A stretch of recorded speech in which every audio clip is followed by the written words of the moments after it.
On CP24 tonight, a major snowstorm condition. That's what Mayor John Tory is invoking after a record-breaking day in the GTA that saw accumulations of up to 60 centimeters in some parts of the city. Plus, stuck on the highway. Dozens of vehicles grind to a halt on the 401 and other major roads, with motorists stranded for hours during today's blast of winter weather. And Paxlovid approved. Pfizer's oral COVID-19 pill gets the green light from Health Canada. The antiviral treatment, now a new tool to help those at highest risk. I'm Rashmi Nair. And I'm Chanel Call. This is CP24 Tonight.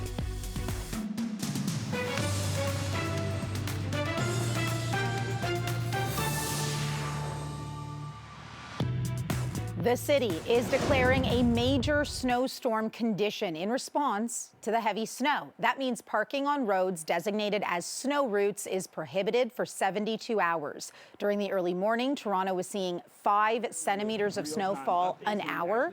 Mayor John Tory joins CP24 Live at 5:30 with more details on what this declaration means.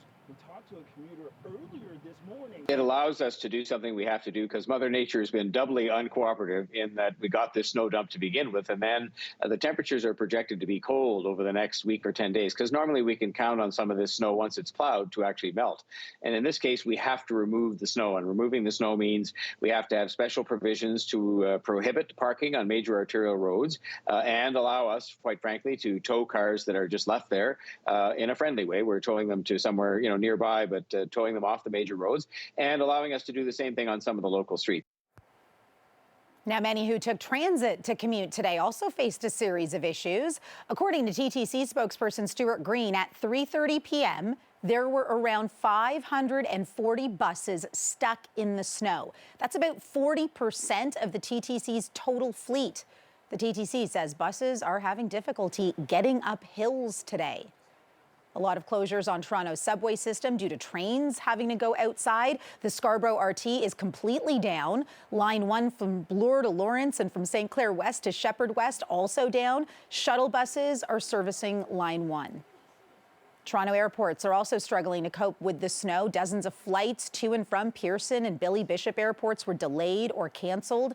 Both airports asking travelers to check the status of their flights before leaving home. Toronto police had to take some drastic actions to keep drivers safe and make room for road crews. At around 10 a.m., police announced they were shutting down the city's expressways to get the situation under control. That included not only making room for the plows to continue to clear lanes of snow, but also remove vehicles that were stuck. A similar situation on the Don Valley Parkway, though there were still some tricky areas for drivers after the expressways were declared open at around 2 p.m. While the southbound lanes opened up at 2 p.m., the northbound lanes had to stay closed for a while longer. Northbound lanes opened up just before 3 p.m. And while police were trying to keep the roads safe and clear, they also had to lend a hand to paramedics. Chief James Raymer authorized officers to assist paramedics with transporting patients in situations where residents hadn't been attended to just yet. Paramedics have also been experiencing shortages and delays in recent weeks, mostly due to lengthy waits and offloading patients at hospitals.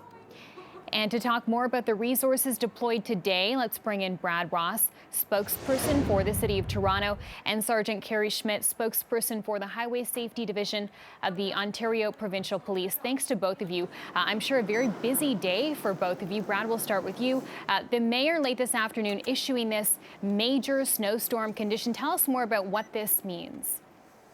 Yeah, what this means is that it will allow us over the next 72 hours, and it can be extended, to finish plowing all of our roads, including local roads, so residential streets, and then clearing that snow away, particularly from major roads. So snowbanks, for example, along streetcar routes, we need to clear those away, that snow away, so that cars, when people do start driving again, are going to be not into the roadway, blocking the streetcars, if you will. So it gives us an opportunity to clear this snow away, to remove this snow, and to say to drivers, stay home for the next couple of days if you can, or leave your car at home at least, so that our plows and our snow clearing crews can get to work and get the city back running as quickly as possible. Sergeant Schmidt, we're looking at a live shot of a major route here, and vehicles are not moving. We've heard you throughout the day describing the elements, but also the conditions with these vehicles stuck along the 401 specifically, up to, 8 hours or more? How would you summarize how the day unfolded and what could have been prevented? Beyond frustrating for officers, but more importantly for those people stuck on the highways, in snowbanks, behind traffic.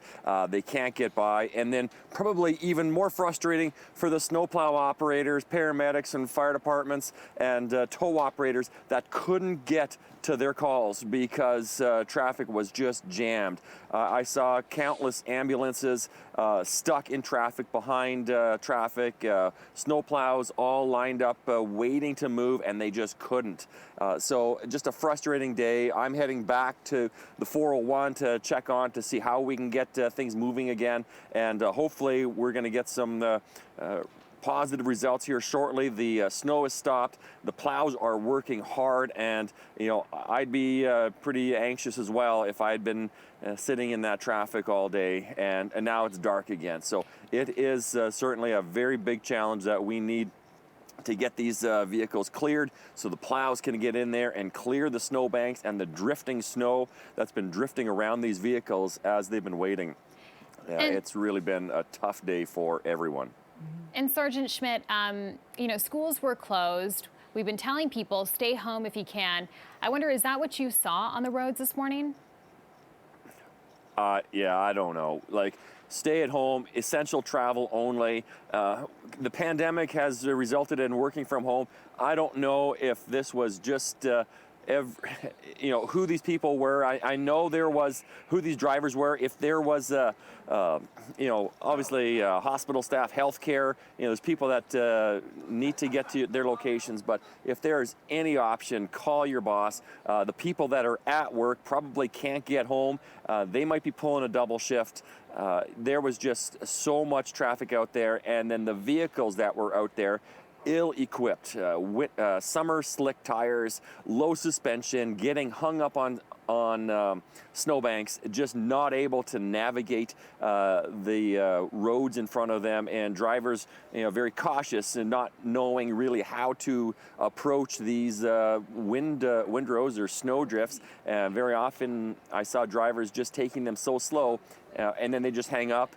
And, again, turn off your traction control. That might help you get a little more momentum to get moving. But, yeah, there was just far too much traffic out there. And once, one of those vehicles or two of those vehicles went sideways, got stuck, everyone stopped behind them. And then trying to get started again once you've stopped, especially transport trucks, they want to keep that momentum rolling. If they're rolling, they can keep moving. But once they stop, it's hard to get moving again, particularly on a grade, which is where we saw a lot of the problems on those ramps as they just slightly incline to the secondary roads, and people just getting stuck there and really nowhere to go.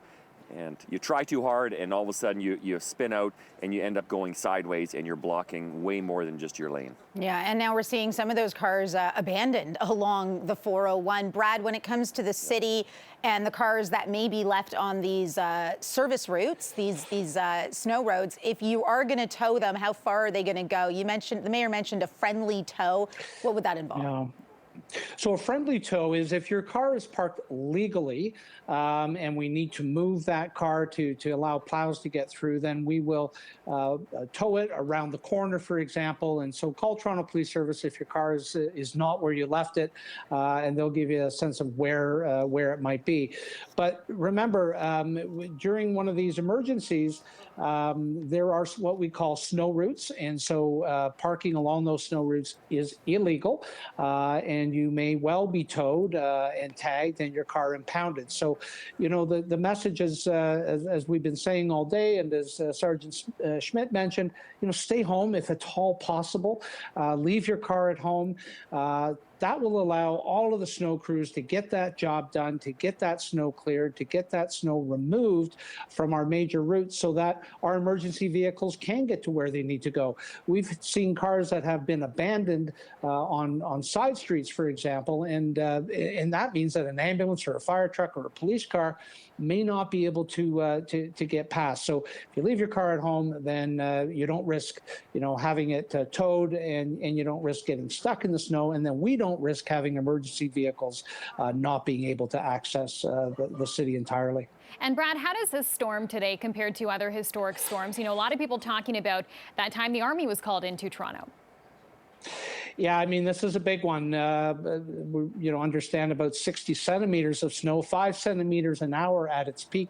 That's a lot of snow. We were out putting brine down on hills and on bridges yesterday afternoon, and then plows and salters were out last night at 11 o'clock. But Mother Nature moved very, very quickly, and it's very, very hard to keep up. So we've been at it. Expressways 3-4 times, major roads. We're doing local roads, sidewalks. It's a big storm. I don't know how it compares to that one a couple of decades ago, but we had one in 2018 as well. People may recall. So it's only the middle of January, so it's winter in Canada. So make sure you have snow tires on your vehicle. But on a day like today, especially in the city, if you can leave that car at home, all the better. All right, Brad Ross and Sergeant Carrie Schmidt, we appreciate both of you making time throughout the day for these necessary updates. Thank you. Thanks. Stay well. Thank you.